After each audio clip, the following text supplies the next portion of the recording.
As Jeff tells you, I'm Peter Hodges. It's my great pleasure and honor to introduce Dr. Rinaldo Walcott to come speak to us. Dr. Walcott is Associate Professor and Chair of the Department of Sociology and Equity at Boise at the University of Toronto.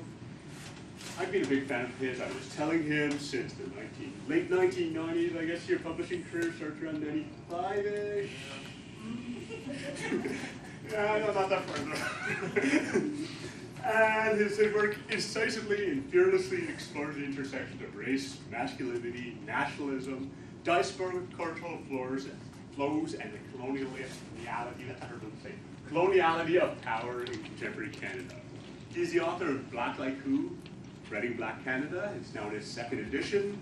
The editor of Rude, Contemporary Black Canadian Cultural Criticism, and the co-editor of Counseling Across and Beyond Culture, exploring the work of Clement Von Tress in clinical practice. He was telling me about this. Clement, hopefully he'll tell us a bit about this. Clement Von Tress was one of the founders of multicultural psychotherapy and had an interesting relationship to Frantz Fanon and rethinking traditional African knowledge and how that applied to psychotherapy. So I will read this. As well as numerous, perhaps countless journal articles and book chapters. In my humble estimation, Dr. Walcott is easily the most influential scholar and perhaps even the founder of Black Canadian Cultural Studies. I've been reading his work and assigning it to my students since I first discovered it during my PhD in the 1990s. And it's funny, I was telling him that he had a very good paper called, what is it, Keep on Moving, right? And I used to teach Canadian popular culture, and I used to do it all the time, and unfortunately I had to stop using it because the main examples he used of hip-hop artists, Canadian hip-hop artists, were Maestro Fresh West and the Dream Warriors. None of my students had any idea whatsoever who these people were. It became almost a primary document as opposed to a secondary document at that point in time. I also know that his writings occupy a central position in our doctoral course, joint doctoral course between Trent and here in Canadian Studies. I honestly could not think of a more provocative or exciting person to give the Vickers Verduyn annual lecture. Furthermore, we're very lucky that he braved the weather to come tonight. And so without further ado, please join me in giving us our warmest welcome to Dr. Rinaldo Walcott.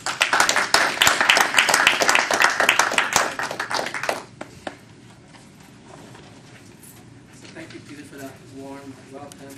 And I also want to thank Donna Patrick and Jeff Rue for making it really easy for me to get here to speak to you tonight. You know, it's interesting kind of looking at the Trent Carleton PhD, because it clearly happened in a moment where it didn't have to happen. Now we're having all of these shotgun weddings between universities and programs in universities. And I think that's what makes your particular PhD program a unique one, that it happened at a moment when it didn't have to happen. Now these things happen because of so-called financial exigencies. So I'm pleased to be able to give this lecture in the name of Jill Vickers and Crystal Verduyn. I'll say one other thing before I begin. In the mid-1990s, when I started teaching at York, Crystal Verduyn was one of the very first people in Canadian Studies to invite me to Trent to come and speak and to explore with me and her students the kind of work that I was doing at that time, for which there was maybe in Canadian history, there was a space to talk about Black Canada, but in the rest of the humanities and the social sciences, there was almost no space. So Crystal totally recognized that and invited me to Trent, and that was one of the first places that I was able to get some of that work. As well as my really good friend who happens to be in Florida right now, Percy Walton, who's in the English department there, but she's in Florida right now. And Percy also supported my work as my early work as someone who at the time was the president of the Canadian Association of American Studies. So yeah, I'm gonna get into my talk right away. So what it means, I feel like I should talk to you, but if I talk to you, I might go on too long, so I'm going to read the talk to them. What it means to be human is continually defined against black people and blackness. The profound consequences of having humanness defined against black personhood means that the project of colonialism and the ongoing workings of coloniality have produced for black peoples a perverse relationship to the category of the human, in which our existence as human beings remains constantly in question. This global anti-black condition, most profoundly produced in the post-Columbus era, manifests itself in numerous ways that tend to produce significant limits on how black peoples might lay claim to humanness, and therefore how black peoples might alter and indeed continually change what it means to be human in a post-Columbus world. Taking seriously the philosophy of the American Sylvia Wynter's claim that the human is always hybrid, that is, bios and logos, meaning that we're both biology and the stories or the myths that we tell of ourselves, we might begin to more carefully glean how black people's insistence on their humanness alters and changes the category of the human continually. It is indeed important to note that in the realm of the post-Columbus colonial project and the resultant coloniality of our being, which is a phrase I borrowed from Sylvia Wynter, that black peoples are its most phantasmatic creation. While it is clear that slavery and other forms of captivity existed prior to transatlantic slavery, the unique ways in which transatlantic slavery became a central plank of the European colonial project and one of the single most important ideological frames of coloniality continually required careful consideration. As Frank B. Wilderson points out, and I quote from him, but African, or more precisely, blackness, refers to an individual who is by definition always already void of relationality. Always already void of relationality. Thus, modernity marks the emergence of a new ontology because it's an era in which an entire race appears. People who, a priori, that is, prior to the contingency of the transgressive act, stand as socially dead in relation to the rest of the world. This, I would argue, is as true for those who were herded onto the slave ships as it is for those who had no knowledge whatsoever of the cosmos. Wilderson narrates black coming into being, and thus black being. The relations that post-Columbus colonial expansion framed for experiencing humanness and the lack thereof continues to frame modern conversations in which the possibilities for making significant and lasting cross-racial and indeed cross-human solidarities continue to evade or desire to bring to a close this continuing dreadful duration of human organization and life. Indeed, that modern nation states like Canada take their very existence from the post-Columbus colonial project means that black people are central to the ways in which the nation's violent origins must continually hold at bay the ongoing historical and contemporary violences that constitute them as white nations. I think you just gave us some really good examples of that.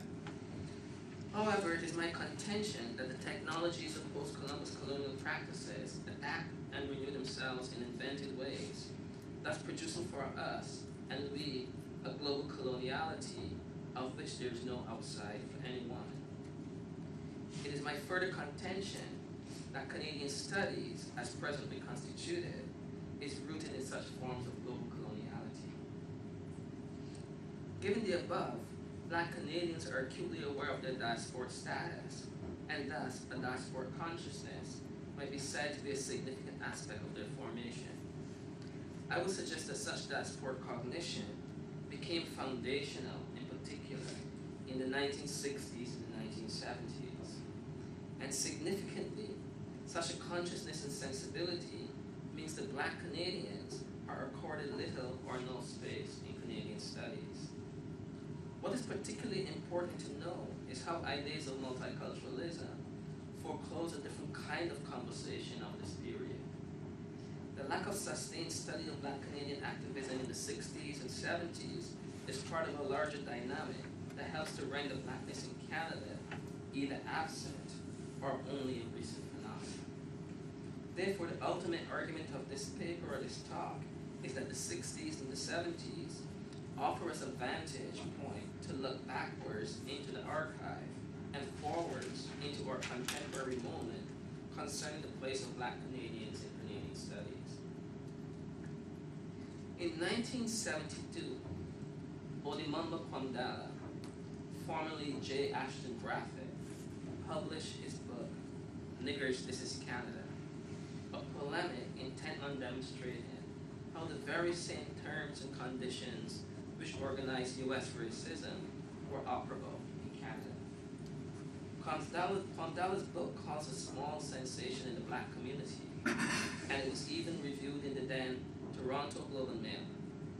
In the spirit of the times, post-civil rights and the Black Power movement, Kwamdala's book called attention to the ways in which the then contemporary workings of racism fashioned Black life in Canada, and more specifically, Toronto. Kwamdala's voice was one among many Black voices in Canada, speaking out about the ways in which racism had and was impacting the lives of Black Canadians. Niggers, This is Canada opens with the arrival of a dreamy-eyed immigrant who declares, quote, "Good old Canada, man, I've got it made now," end quote. The remainder of Kwamdala's book proceeds to unravel how anything but making it occurs for Jason Peters and other Black immigrants like him in 1970s Canada. It is important that Kwamdala's book begins with the act of immigration, because to fully appreciate the context of Black life in Canada in the 60s and 70s, immigration is central to the story.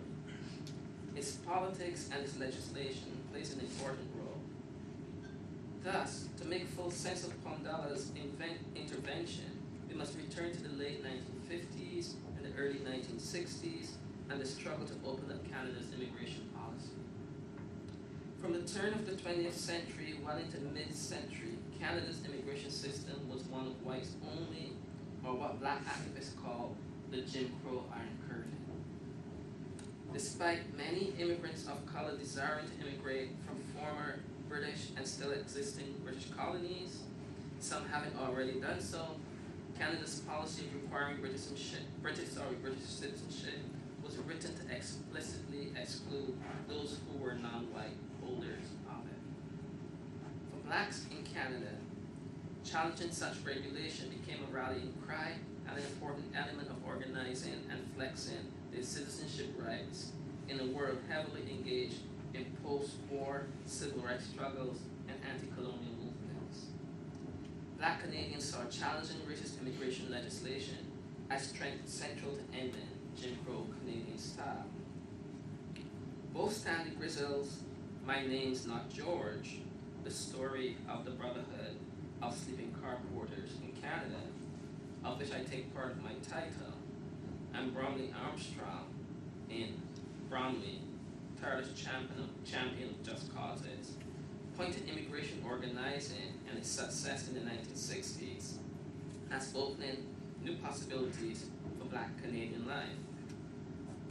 Both men point out that this organizing was not only done or desired by immigrants from the Caribbean, but that all segments of Black Canadian population were involved in this organizing, and that it was understood in a much larger global dynamic in which Canada's practices were seen as in line with South African, British, and some forms of US racism. And I'm drawing on their memoirs. These activists fought back against the discourse of deemed unsuitable, in which it was presumed with no scientific evidence that black-skinned immigrants could not survive Canadian weather, especially our winters. Once the immigration legislation was rewritten to allow for easier entry, the unification of families, and a point system that allowed educated and skilled workers to immigrate. On their own record, more Black and other immigrants of color arrived in Canada in the mid to late 1960s and 1970s. Many of those Black immigrants arrived from the Caribbean, changing the black demographics of Canada to one of mainly Caribbean-derived people at that time.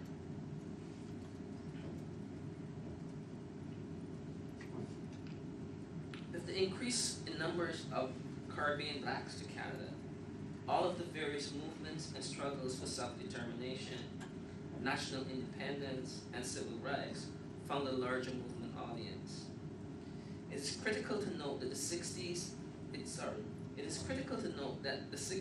70s for black Canadians is a moment of both identifying with each other across the country, especially with blacks in Nova Scotia, and at the same time of building and sustaining international or diasporic relationships, consciousness, and connectedness. It's interesting, in the mid-1990s when I started doing work on black Canadians, one of the assumptions that so many of us made was, and I was talking to, I forgot your name. Sean, talking with Sean a little bit about something I'm going to say now.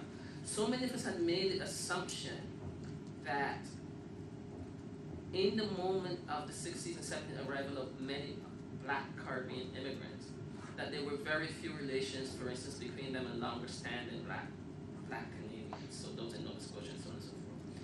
And then at a particular moment in the 1990s, myself and George Elliott Clark had a very significant intellectual and political disagreement. I started to work on a project that was looking at the arrival of black Caribbean immigrants to Canada in the late 60s and 70s. And one of the magazines that I went to look at was Spare magazine.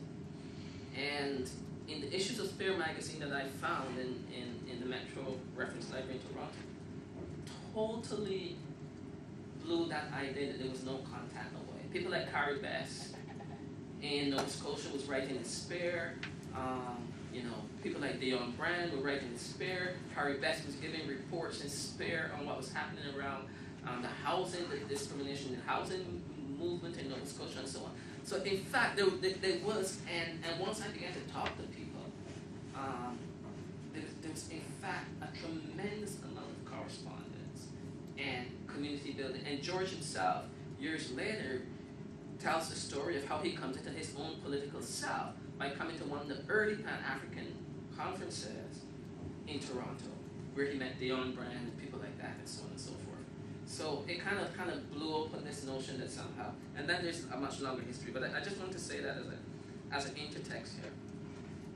By the mid-1970s, the black Canadian community is made up of a large percentage of Caribbean blacks, black Canadians of many generations, dating back to before Confederation, black U.S. draft resistors, and increasingly the children of migrants born in Canada, as well as a small but significant community of double migrants, those who left the Caribbean for Britain but ended up in Canada because of perceived better opportunities and a sense that racism was different, in fact milder in Canada. That myth continues to be a framing device. The complex demographics of black Canada exist still today, but now with a larger percentage of Africans, meaning from the continent, taking the place of the Caribbean by the 1990s. The 60s and 70s are a period of international recognition and solidarity for black Canadians that their efforts for justice were and are tied to other struggles across the globe for black peoples.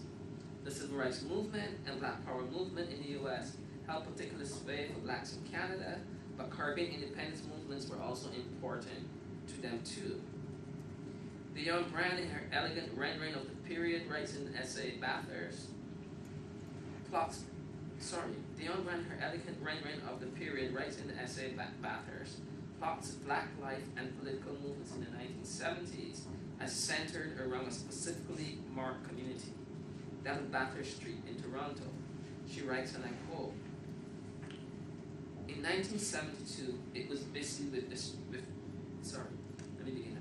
In 1972, it was busy with the traffic of the Black People's Conference, the same conference that George came to, just south at Harvard Collegiate, when Amiri Baraka came to town with his entourage, and the Harambee singers opened the plenary. there a cappella filling the auditorium until the walls soon charged with righteousness and imminent freedom. Bodyguards for Baraka lined the stage, looking terrible and exciting. In 1973, it was for the Free Angela Davis campaign. Then I was also a dancer, meaning herself, not me. I was also a writer, meaning herself, not me. Well then, I thought I could do anything, meaning herself, not me. So that day, Fania Davis, Angela's sister, came to talk at Henson Garvey Park. I was not only helping out with the food, but dancing with the Sands Arbor Dance Group in orange and black to the theme of Shaft. So in that moment, you see a kind of diaspora consciousness. What Brand captures in both her impression of that time and its history by recalling important events, but also the mood and emotional political commitments that bound Black Canadian politics to something larger than the nation. Brand was born elsewhere, but her arrival in Canada did not signal a rejection of that place, nor an immigrant's indifference to the new place. As she earlier puts it in the same essay, quote, "The new generation here, a mix of those from old families and new immigrant ones, did not respond to the subtleties of Canadian racism with the same patience and reticence as their elders," end quote. Thus the 60s and 70s marked an important shift in Black Canadian activism around racism. But it's important to point out that this activism had a much longer legacy. It is in fact the refusal to let Canadian racism off the hook that one of the most significant of Black Canadian events occurred in 1969 at Sir George Williams University, now a part of Concordia University. The Sir George Williams affair encapsulates my claim for a diasporic reading of Black Canadian political movement in the 60s and the 70s. The affair concerned itself with students bringing a complaint against a biology professor, Perry Anderson, at the end of the term in April 1968 for discriminatory grading practices. The administration dragged its feet on the complaint, hoping it would disappear by the beginning of a new term in the autumn of 1969. This was a bad calculation on the part of the administration's part. However, over the course of that period, two important events had taken place in Montreal. The first event was the Congress of Black Writers, held in October 1968, which also traveled to Toronto in a reduced fashion and with some different speakers. And listen to these. These are the people who are coming into Canada and shaping a certain kind of Black politics. Among the speakers at the conference were, in 68 in Montreal, C.L.R. James, Stokely Carmichael, and James Foreman, who wrote the book on Black Power, Black Power. Harry Edwards, Walter Rodney, How Europe Underdeveloped Africa. Bobby Hill, Alvin Poussin of in the 1980s, The Cosby Show fame with Bill Cosby, the Alvin Poussin, at the time one of the most significant Black psychologists. Rocky Jones from Nova Scotia. Michael X from Britain, follower of Malcolm X. Lloyd Best, Caribbean economist, scholar, and so on. Jan Carew, Caribbean novelist and writer. Elbridge Cleaver of the famous Soul on Ice. And Amiri Baraka, the famous African-American poet and one of the inventors of the Black aesthetic, so to speak. Baraka was actually denied entry into Canada to participate as planned in the Montreal conference, but made it to the Toronto conference. And one of the people too, if you really want to get a good sense of this history and its impact and the way in which it actually shaped Black Canadian politics and indeed even Quebec politics, the person whose work they really need to engage with is David Austin, who's in fact writing a book about this period right now in great detail. Admittedly, the Hemispheric Conference to end the Vietnam War also occurred that November with, additionally, the Hemispheric Conference to end the Vietnam War also occurred that November with participation from Bobby Seale, of the then Black Panthers, and a number of notable third world radicals. It was in the context of such intellectual and activist engagements, including other conferences that ran from 1965 until 1969, that the affair eventually unfolded. These events meant that Black people had and were making the links for justice in Canada with similar struggles elsewhere. They were not just imitating or voicing support for struggles elsewhere. The main event of the affair was the taking of the computer center and its occupation by a number of students, 400 of them by some accounts, for 2 weeks at the end of January and into February in 1969. The occupation culminated in a February 11th fire and the police storming of the center. Significantly, damage was reportedly done to some of the computers, apparently about $2 million worth. This resulted in a bevy of charges being laid against the students involved. The outcome of the occupation, not unlike other student occupations that occurred at that time throughout the Western world, was broken up by severe police brutality, a university administration that was unrepentant in its call for the authorities to act, a judicial system that authorized and supported stringent punishment. Bail ranged from $1,000 to $15,000. From $1,000 to $15,000. And a society that by and large refused to acknowledge the legitimacy of the students' complaints. And yet, the situation was also much more complex than my last sentence suggests. It was not only Black students who occupied the computer center. White student allies and others did as well. Additionally, former students like Alfie Roberts, an intellectual and community organizer, were involved and offered more than support. And while in the aftermath of the police brutality and the ensuing trials, the Black community of Montreal came together. Initially, the older Black community was somewhat reticent to support what they perceived as unruly Caribbean Blacks breaking a racial contract that some of them felt had worked good enough for a long time. Significantly, a number of the students involved of Caribbean descent had no intentions of living in Canada beyond university, and thus were foreign students. They were intent on making the historical and contemporary links between racism and anti-colonial struggles. All of these ingredients made the Sir George Williams affair a far greater significant event than it appears in Canadian studies scholarship today. So I'm suggesting its significance has been minimized, if not wholly ignored, and even evaded in Canadian studies, particularly reassessments of the period. And when it does come up, I'm forgetting the name of my colleague now in history at UFT. Yeah.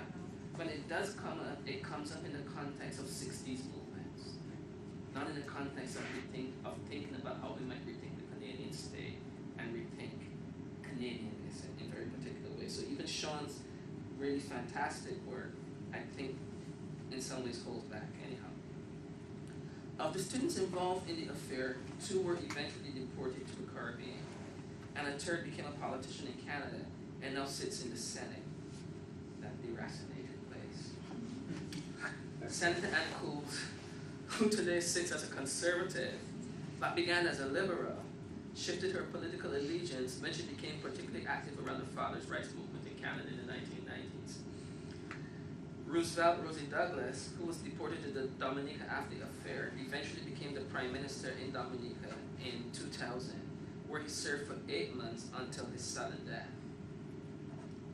In particular, I want to suggest by invoking these 2 figures that the computer center occupation offers us the opportunity as scholars to recalibrate both history and the place of Black peoples in Canadian studies.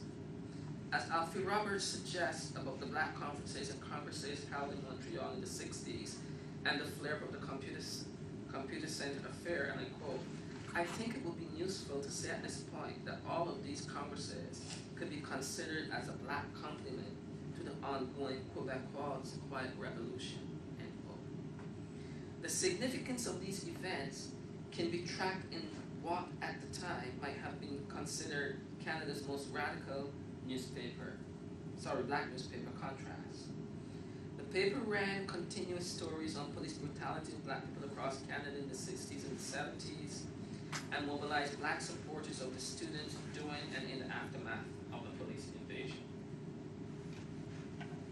Contrast was edited by the founder and publisher of one of the leading newspapers in Barbados today, established shortly after independence in the 1970s. Additionally, the now celebrated black Canadian writer Austin Clarke, who was a member of the old Progressive Conservative Party, was an editor of Contrast in the 70s. And a number of black Canadian journalists who eventually moved on to mainstream venues in the late 1970s and 1980s got their start at the newspapers. But anybody who lived in Toronto for a long time, remember Jojo Shinto? He also wrote and edited Contrast, Dion Brand, Makeda Silver, novelists and essayists and so on.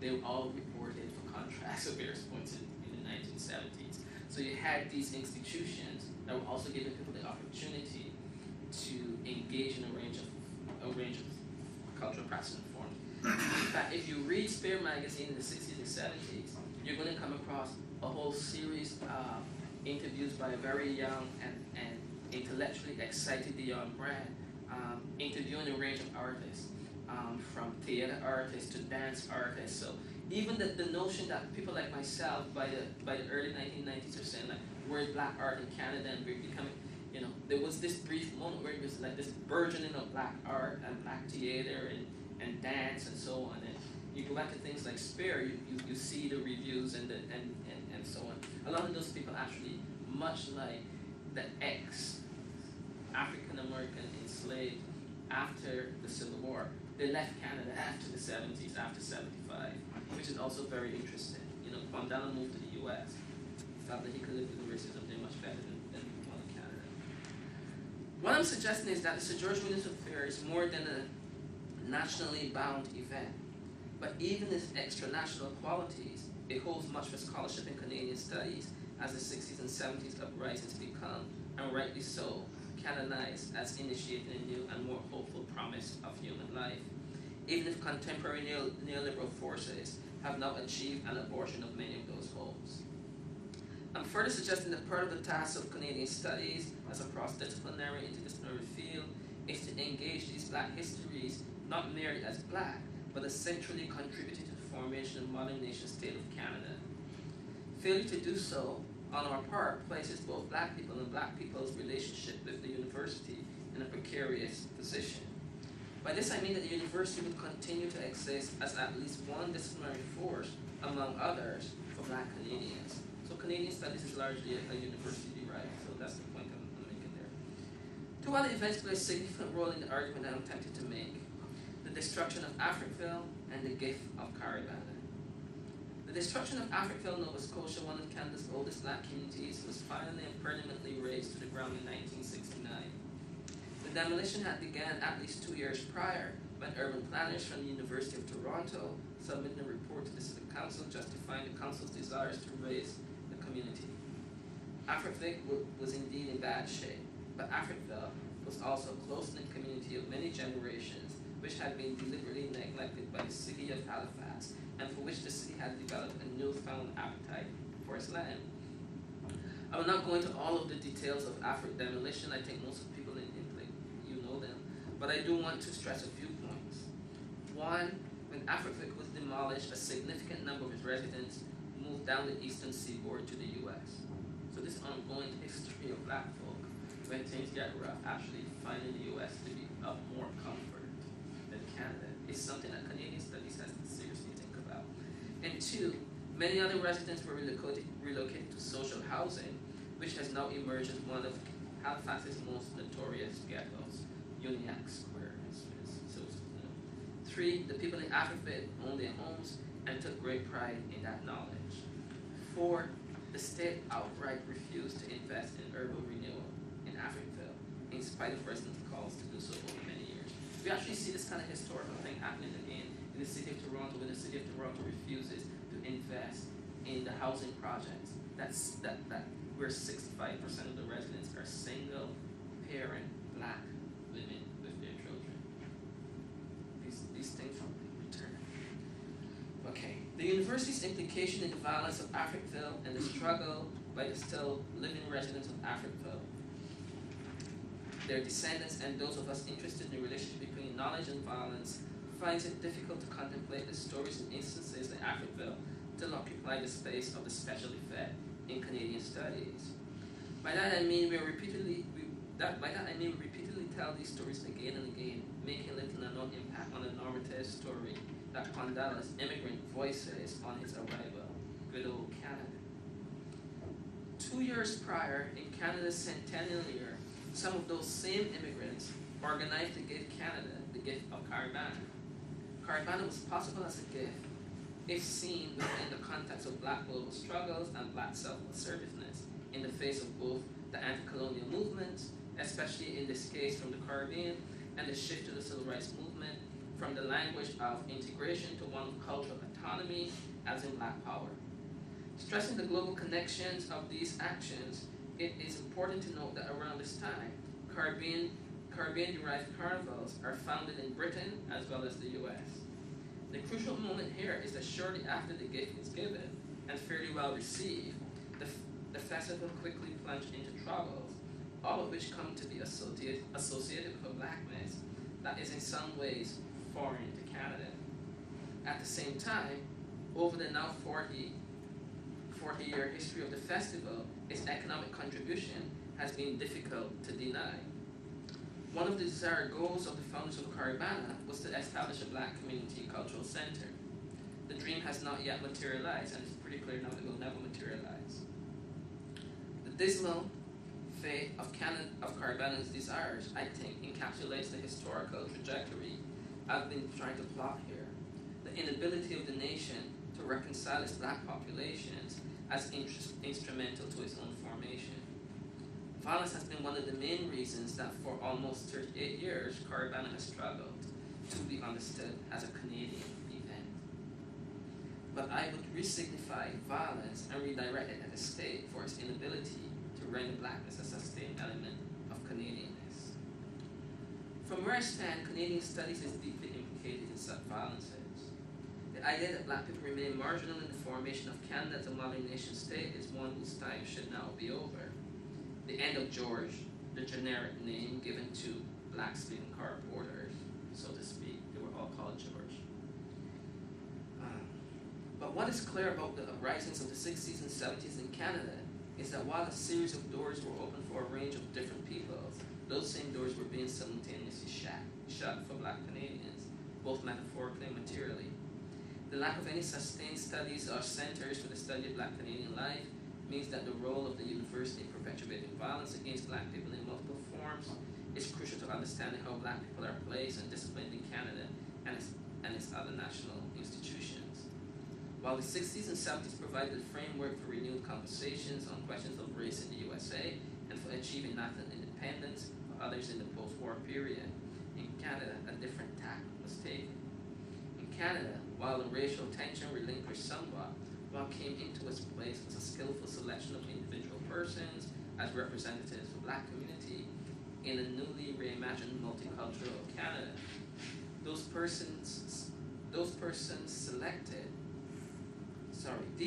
selected were never sustained, nor were they the root or the mechanism to serious avenues for advancement, so that others might have similar opportunities. Indeed, now in the early part of the new millennium, the emergence of a Black underclass is a serious phenomenon that requires careful and thoughtful action in all of Canada's major cities. So how did this all come to be? I would argue that because Black Canadians are still generally not imagined as a constitutive element of the normative Canadian public sphere, and simultaneously because the legacy of the Middle Passage and slavery and the various traumatic after effects still continue to affect Black peoples, but is fundamentally denied in Canada, Black Canadians understand and make sense of themselves in relation to a much more expansive notion of Blackness than national terms and conditions of identity and ethnicity tend to allow for. This is what I've called earlier diaspora consciousness and connectedness. Now, I've been hinting of an absence of Black Canadian studies. That absence is what I will call a kind of oddity. But let me further stress that I believe that with every impossibility, it has its own possibilities. So most of the arguments of my talk are based on readings of the memoirs and autobiographies of Black Canadians who lived through the 60s and the 70s, and acquired some fame and notoriety and saw fit to record their experiences. So for instance, somebody like Stanley Rizzo, who was also a sleeping car porter, but he was also one of the very first Black people to represent Canada at the Olympics, and he was quite an important sprinter in his day. Stanley's almost 100, he's still around. He's still hanging out in Toronto around Bathurst and elsewhere. And yeah, I would argue that our presence is a presence of conscience, a presence of moral and ethical demands still grounded in the 60s and the 70s. What I'm suggesting is that as scholars, we might want to turn to the Black Canadian archive to retrieve the necessary ethical demand for a more just nation in post-civil rights, post-Black power, post-colonial world. The archive is an interesting and useful resource when it can be mobilized in service of not reproducing the normative narratives of the nation. In writing of what that archive can mean for those dispossessed and marginalized in their nation, Stuart Hall suggested the archive can allow for recapturing a more complex and nuanced history and tradition. In this sense, the archive becomes what Stuart Hall calls a living archive. Hall tells us that, quote, the moment of the archive represents the end of a certain creative innocence and the beginning of a new stage of self-consciousness, of self-reflexivity in an artistic movement, end quote. I take Hall's injunction as important to everything I have argued in this talk. The living archive of Black Canadian 60s and 70s activism resides in a small number of memoirs and autobiographies that are only noticed and indeed engaged by a small number of people dedicated to the preservation, memory, and the long jury of social justice for Black people in Canada. These texts haunt normative Canadian histories of multiculturalism, which posit a kind of racial harmony, benevolence, and forgetfulness. As the French philosopher Jacques Derrida points out, the archive is spectral, but most importantly, quote, the archive produces more archive, and that is why the archive is never closed. It opens out to the future, end quote. Derrida continues, but it is the future that is at issue here, and the archive as an irreducible experience of the future, end quote. These ideas about the archive as both living and the future inform the ways in which I return to the historical as an opening up of both the present and the past in an attempt to make the present and the past produce a different accounting for or now. In contemporary Canadian studies, Blackness is not just relegated to the past, it is almost non-existent. By this I mean that when Blackness raises its head in Canadian studies, it is really understood as a constitutive element of what it means to be a Canadian with all the contradictions and complications that entails. This conundrum is crucial to understanding why the normative story of Black people in Canada is a history of their relative recentness to Canada, of their relative recentness to Canada, and the activists of the 60s refuse. So the activists of the 60s totally refuse this notion that their presence, Black presence, was a recent presence, and this is one of the things that going back to that moment in the 70s and looking at that archive really opens up. And you will come across some startling things. Like one of the most startling things I came across is, as soon as slavery was ended in 1833 in the British Empire, there were Black people from the Caribbean getting on boats and coming to Nova Scotia.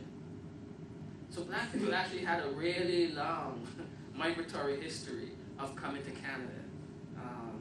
And the reason why they're coming to Nova Scotia is because of the historic trade of salted cod and rum, molasses, and so on, right? And there are parts of Barbados where people sound just like those white working class folks of Nova Scotia. So those intimacies are clear and there and there. The account for Black people's contribution to the early formation of the nation would render the normative mission of two founding people suspect, especially when Black places and spaces like Nova Scotia are seriously considered, Grey County and others. To render the narrative of the founding of the nation suspect would be to open up the origins of violence at the very foundation of founding of the nation. I've used that phrase, the origins of violence, twice. It comes from an essay by Beatrice Spivak, Scattered Thoughts on Cultural Studies, where she says every nation is founded, the origin of every nation is founded in violence. And yet, the discourse of Canada as a benevolent nation means that blackness is not denied, but it's importantly not positioned as instrumental to national meaning either, which frankly can be one of the dilemmas of diaspora consciousness and connectedness. But it is important to stress that diaspora always points to the limits of nation states to produce adequate justice. The underlying thread of my argument concerns the way in which the 60s and the 70s uprisings were modified in Canada. From my vantage, state multiculturalism instituted in 1971 as a policy, and in the aftermath of the events I discussed above, and others, offered both a promise and an interruption. The promise resided in a desired recognition and a belief that equality was possible, especially signaled by the inclusion of some singular and sometimes exceptional figures. The interruption located itself in the stalled and still stalemated desire to forge a black national coherent community across the regions of the nation. One of the outcomes of the Sir George Williams affair was the founding of the National Black Coalition of Canada, the NBCC. The NBCC's short life has still left the trace of a political need for some kind of black national coherence, but a need that continues to elude black Canadians. At the time that I wrote this, I missed something that was really important, which is that there is one surviving black national organization. It's the Congress of Black Women. But their resources are such that they don't often get noticed as a black national organization. Also, the politics can at times be very tricky, to say the least. Therefore, blackness in contemporary Canada is, despite having black populations of many generations, at least 7 or 8 or 9, are still considered new to the nation. Such a suggestion makes the continued story of a black presence that exceeds post-World War II migrations absent from popular imagination of all imaginations of all Canadians, including some black ones. But what is particularly at stake here is the necessary attention to thinking about how the presence and symbols of even pre-Confederation blackness, as exemplified by a range of black figures, communities, and even cemeteries, continue to return to haunt, to disturb, to impress upon us the lie of the myth of the two founding peoples, who in George Grant's nationalist and ethnocentric fears, he termed, quote, French and English, British and Protestant, united precariously in their desire not to be a part of the great republic, but their reasons were quite different. And then you got like black Anglo-Saxons, like Austin Clark showed up in the 50s and complicated, Grant's notion. One could read Grant's comment here as a kind of collusion that works against all the others. While Grant is defending Canadianness vis-a-vis a disdain for the U.S., his defense, his lament, consecrates the myth of the founding of the nation. I would suggest we can read Grant's fear of the U.S. as also steeped in the fear of how blackness in the U.S. occupies a contestatory space vis-a-vis whiteness. One way his lament works, and I read it this way, is to rhetorically deny blackness historical space in Canada. The myth of two original peoples, two founding peoples, then allows for others to be imagined in the nation as always risen, as always just have arrived, just migrated. The recovery of the unnamed and forgotten pre-Confederation black Canadians currently being recovered by a small group of public historians confound the myth. They weaken and reveal its dark side. Something here of the work of Ford Cooper and Carleton Smart Frost, and sometimes some of George's work, Barrington Walker, and a host of historians like that.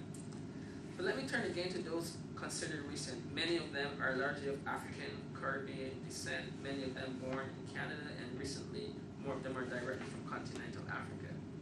These so-called recent migrants bring with them histories, memories, desires, and disappointments larger than any nation. These new immigrants arrived out of the failures and disappointments of the post-colonial moment, and they arrived into the failures and disappointments of the post-civil rights moment. They bring with them also the very local need to belong to a nation. Yes, despite the new language of globalization, nations still matter, capital travels, but people often don't or are not supposed to. unless desperately needed for capitalism, as we see Stephen Harper remaking the immigration policy to be one of concern with labor. They bring with them the history of the struggles I have been articulating, the struggles of the global 60s. The desire to belong is indeed a strong, sturdy one. In Andrew Moody's 1995 award-winning play Riot, Alex, a rebellious young teenager, one of the children born in Canada of the 60s and 70s migrants, says, quote, "And you know what? If you stay really, really still, after a while, it feels like Canada is hugging you back. And I miss that feeling, I really do," end quote. This desire to belong is what we must bring to a renewed and more honest conversation about the ways in which the 60s and the 70s signal the absence of a pre-Confederation consideration of blackness, and how an invented story that is always mounted through a discourse and then an invented story that is always mounted through a discourse of recentness. Pinpointing exactly why and when blacks don't belong until recently, until the techniques of official multiculturalism imagines us as Canadian, and therefore foreclosing the history of a longer and sustained black presence, is crucial to any renewed conversation concerning a just and ethical Canada. Black Canadians, past and present, haunt and are spectral figures in the narrative of white Canadian normative myths of the triumphant founding of the nation as an orderly, liberal democracy. But the Sir George Williams affair, Africville, and Caravana signals Black Canadians' attempt to remain present in the nation as an ethical conscience. Given the above, a new and critical Canadian studies is not and cannot be merely critical in that its primary focus is to make visible that which had not been clearly seen before. Instead, emphasis on critical here points to the networks and traces of Canada's ongoing coloniality and the need for scholars to examine the stakes of an ongoing colonial project. By so doing, we may produce analyses that point to the ways in which colonial projects are not only intrusive but also incorporative. At this late stage of capitalist modernity, the Canadian nation-state's flexible conceptions of sovereignty, of nations, and of self-determination ensure capitalist futurity when and if the stakes of ongoing capitalist relations can be secured through incorporation. Critical Canadian studies enables us to read the historical and the contemporary, temporally rather than linear and progressive, and thereby opens up the contradictory and the illogic of neoliberal attempts to make capital appear as a rational form of resource distribution and organization of human life. Furthermore, given that the black body, and indeed black personhood, is a creation of these contradictory and irrational logics of capitalism, it is often in the face of black personhood that late capitalism's illogics come into focus. The disposability of black bodies in the Canadian scene requires appreciative logics of relation, as black people remain deeply estranged from the geopolitics of nationhood, no matter how broadly or inclusively defined nations might be. Even in contemporary black nation states, which have been forged from the resistance to colonization and enslavement, and now governed by the emancipated elites, what Fanon called the national bourgeoisie, black people remain estranged or remain in what David Scott calls problem spaces in these post-independent nations. So even nations because the nation state, when we talk about the nation state as a form, it's already an anti-black form. We can talk about that. These conditions then mean that black people share with other colonized people's struggles over selfhood at the same time that black people's humanity remains in doubt and out of place everywhere. The devastating impact of European coloniality for black personhood should indeed be understood as the template for the enactment of other atrocities, of which the bare life conditions of mid-century concentration camps represent a particularly poignant moment. We must also read the plantation, the reservation, and the housing project together, and as constituting each other, if a reckoning of history can allow us to imagine different kinds of intimate futures. Comparatively then, we conceive of anti-black racism as a signally important element of the ongoing flows of coloniality, in which the black subject is never able to fully occupy the site of incorporation into the nation state, given that both nation state and blackness come into being simultaneously and indeed disjunctively with black personhood constituted as one of the elements that could not be constituted of nationhood. A fundamental ongoing out-of-placeness for black bodies exists, if only ambivalently attenuated by partial incorporations into late capitalism as it seeks bodies in its constant crises. But the more fulsome social realities, the black bodies become so much human, non-human ways, and self-excision more so than incorporation. Critical Canadian studies that attempts to and unmoors the silences that condition our contemporary movement by risking identity in favor of critical Canadian studies thus attempts to and unmoors the silences that condition our contemporary movement by risking identity in favor of a politics of thought. By politics of thought, I mean to signal the ways in which coloniality's most profound operations work at a level of what it means to know, and how knowing places some bodies out of place. Knowing and what it means to know produces the deaf worlds that young black people are presently experiencing in Toronto and Uniacke Square and elsewhere around the globe. These deaf worlds are both historical and urgently present, and through them we might and can conceive of forms of relationality in which new modes of humanness might be possible. The demand here then is to think new possibilities for human life beyond capitalism. In a post-communist world and a neoliberal globe, thinking, articulating, and moving towards different and new modes of human life is our present challenge.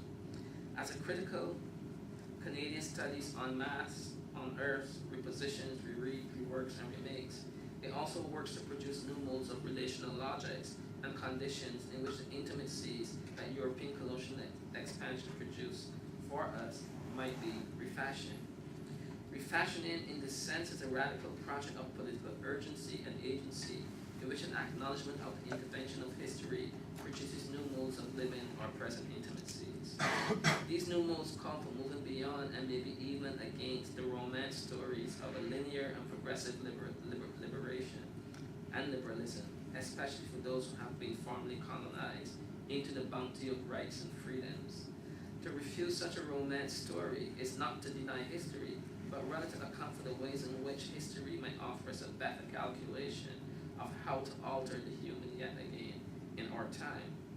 Such an alternative will require the production of what I call, following Sylvia Winter, new indigenisms of our globe. And these new indigenisms will require of us conversations, debates, politics, and maybe even policies that begin with the catastrophic culture that has brought us together.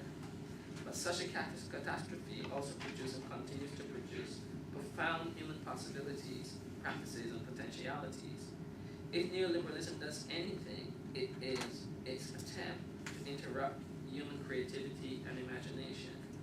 A critical Canadian studies works the ruins of catastrophe to produce more hopeful tales of our present human intimacies and to allow the opportunity to reimagine the self anew again and again. Thank you for your time and your patience.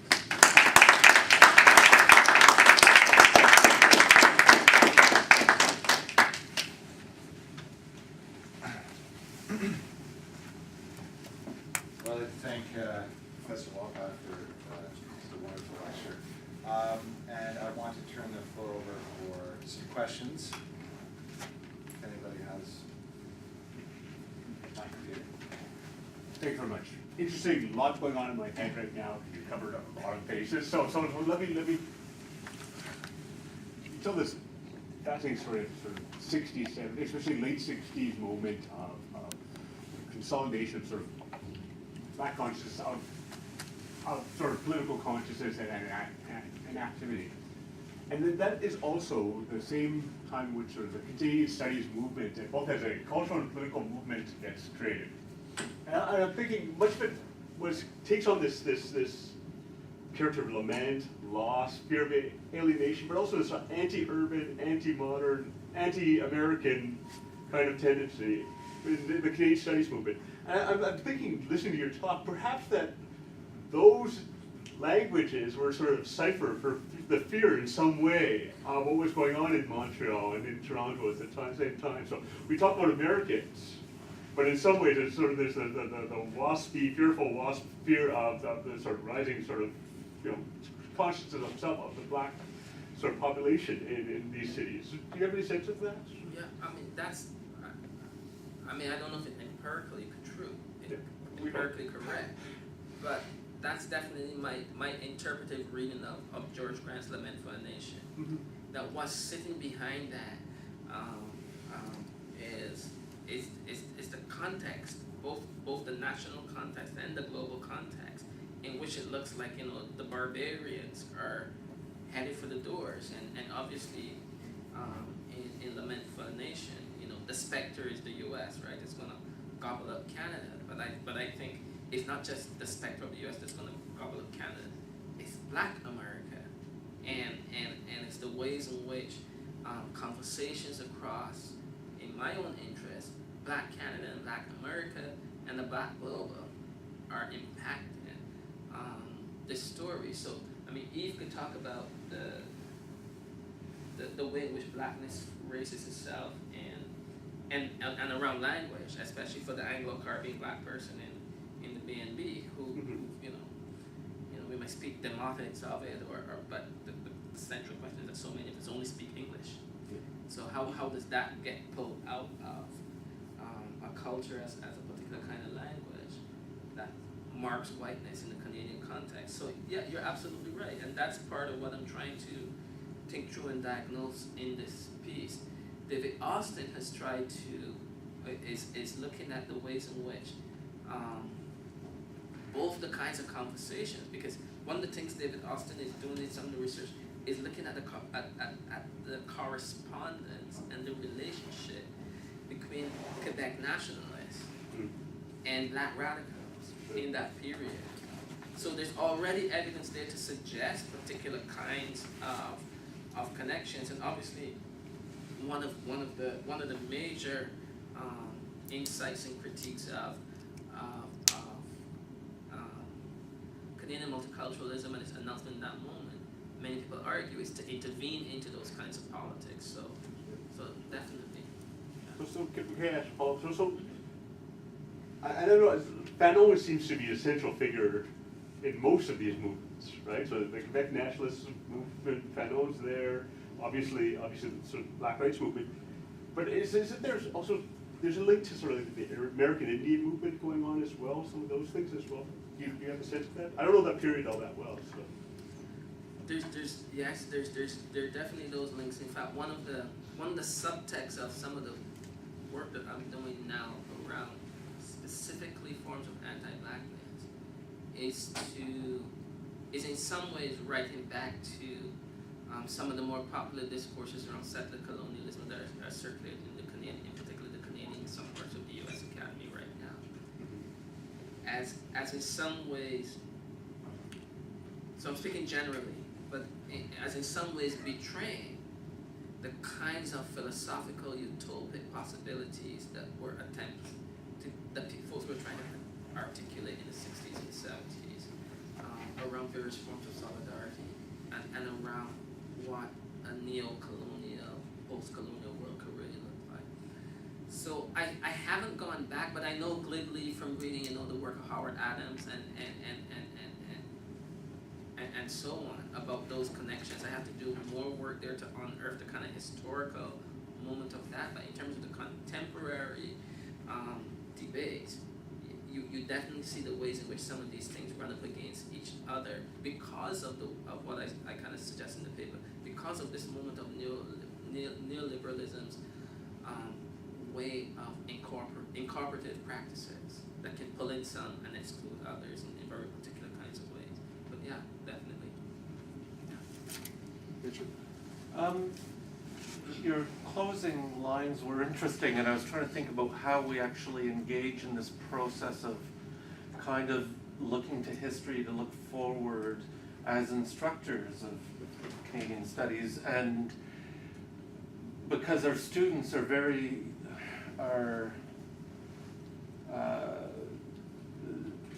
they embody much of the positive narrative, state-constructed narrative, the overcoming of struggle to become this big happy family. And so, you know, in the many thousands of students I've taught, they love the idea of struggle and the ongoing struggle for inclusion up until where they live. And so I've had TAs tell me, oh, the students ask things like, why is Canadian history so negative? And where else would you rather live? And sure, it's not perfect. And it's, you know, you can look me up on Rate My Professor and you'll see all these comments. You know, oh, at first the course was great because we, you know, we talked about Quebecois and racial minorities and women and stuff, but then the whole course was about all these groups and we don't want to go there. And in some ways they're the products of this narrative that we overcame, and we have this historical mission. But any attempt to engage with it is shot down by students, and you know, so up to the point where I've said the point of this course is not to celebrate or criticize meanly, it's to explain. And so some students really get it, and some people just don't want to go there. So I'm wondering, I don't know, free advice. I mean, I think Eve's book answers that in some of her talk, which is, you know, I mean, that's the triumph of the normative and everyday story of Canadian multiculturalism, right? That post 71, we have in some ways achieved the benevolent nation. Now, to tell the kinds of stories that I'm telling, but to also demonstrate how those stories link to what's happening at Uniacke Square, what's happening at Jane and Finch, what's happening in Winnipeg, the Aboriginal people, and so on, is to kind of undo that. So of course, those of us, I was in high school when multiculturalism curriculum came on full force in that period. So for even kids who were, for young people who were born in the moment of the triumph and the normative discourse, right, of this thing, of course, the only story they have of Canada is the romance story of, you know, being one of the best places in the world to live, and as you know, Angus Reid and Ed Veronis and all these folks who do that kind of polling continually tell you, you know, what are the ways, one of the central ways in which Canadians think of themselves is as this kind of happy multicultural nation, until you begin talking about, you know, the deep and serious distribution of resources, then it comes up against its limit. Well, one of the interesting things, one of the biggest argument, debate in class ever was about the whole, when the debate about African-centric schools in Toronto, and it was like, okay, what do you think? Is it good, bad, why?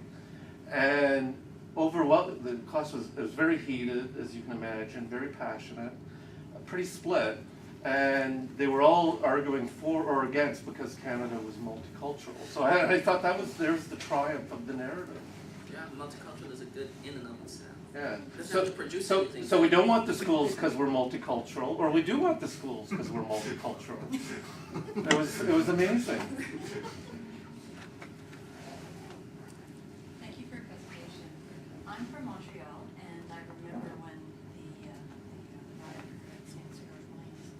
And I was thinking, if this lecture were taking place at Université Montréal, it would be perhaps very different. And I don't know about scholarship in Francophone Black Canadian studies, but I'm curious, is there any collaboration or networking going on between scholars, non-scholars, that crosses the linguistic divide? There is some, but it's tiny. I mean, there's so